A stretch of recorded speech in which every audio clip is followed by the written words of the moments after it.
जय हिंद दोस्तों, नमस्कार। आज हम पढ़ने चल रहे हैं भारत में आतंकवाद निबंध।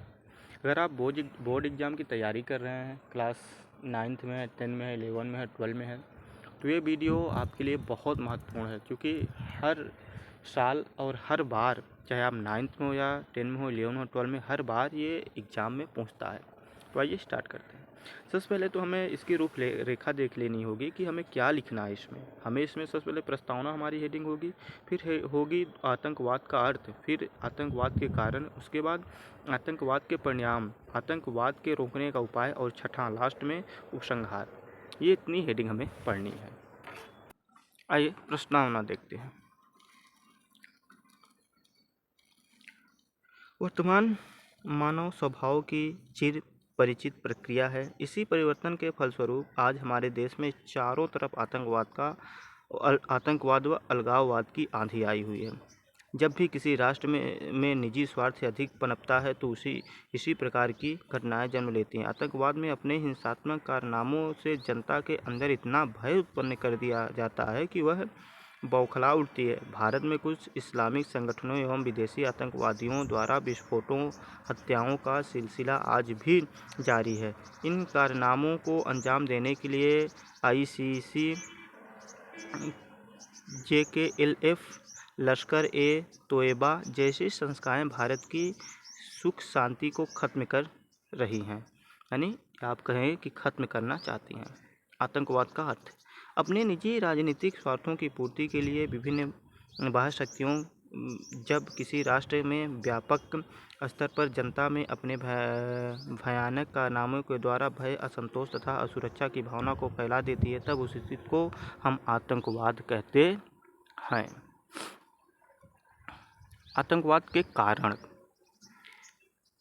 बाह्य शक्तियों के प्रभाव, शिक्षा का अभाव, उचित पद प्रदर्शन का अभाव, आजीविका की समस्या, प्रशासनिक कुशलता, राजनीतिक कुचक्रों का परिणाम आदि। आतंकवाद के परिणाम: दंगे फसाद को बढ़ावा, सरकार के प्रति अविश्वास की भावना का उदय, असुरक्षा की भावना का उदय, राष्ट्रीय एकता में बाधक, राष्ट्र की आर्थिक प्रगति में बाधक। ये आतंकवाद के परिणाम हैं।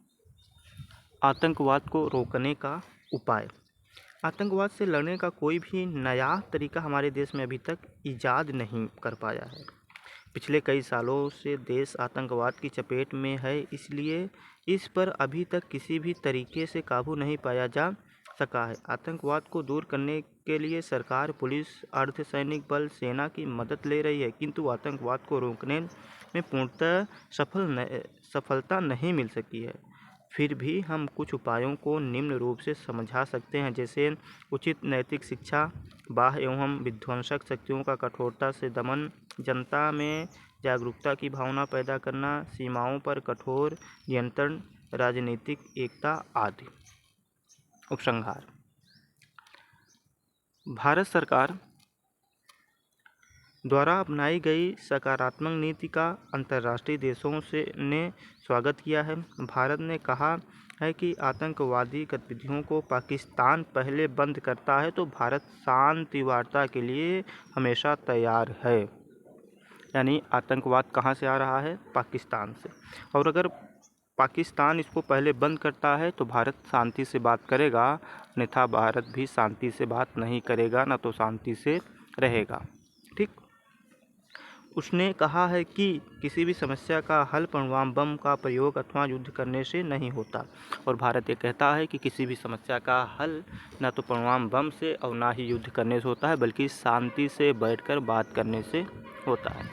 तो भाई आतंकवाद क्या है, कितना ज़्यादा दिक्कत में दे रहा है, कितनी ज़्यादा हिंसात्मक तरीके से बढ़ रहा है, ये आप लोगों ने देख ही लिया है। और ज़्यादा कुछ लिखना नहीं है, आप लोग बस अच्छे से आसानी से लिखते रहिए। हेडिंग जैसी है उसी तरह हेडिंग लिखिए, जो लिखना है उचित तरीके से लिखिए, अच्छे से लिखिए। आपको निश्चित तौर पे पूरे के पूरे नंबर मिलने हैं, नंबर नहीं कटेंगे, बस बहुत कम ही है, लेकिन हाँ ये आता हमेशा है, हर साल। आप अपने तरफ से तैयारी करके जाइए, पूरी तैयारी रहे तो ज़्यादा बेहतर होगी। बाकी लास्ट तक वीडियो देखने के लिए आप सबका बहुत बहुत धन्यवाद। और लास्ट में ये सब बातें कि आप लोग एग्ज़ाम की तैयारी करिए, जितना हो सके उतना अच्छे से पढ़ के जाइए। हमारी बहुत सारी ढेर शुभकामनाएं आप सबके साथ हैं।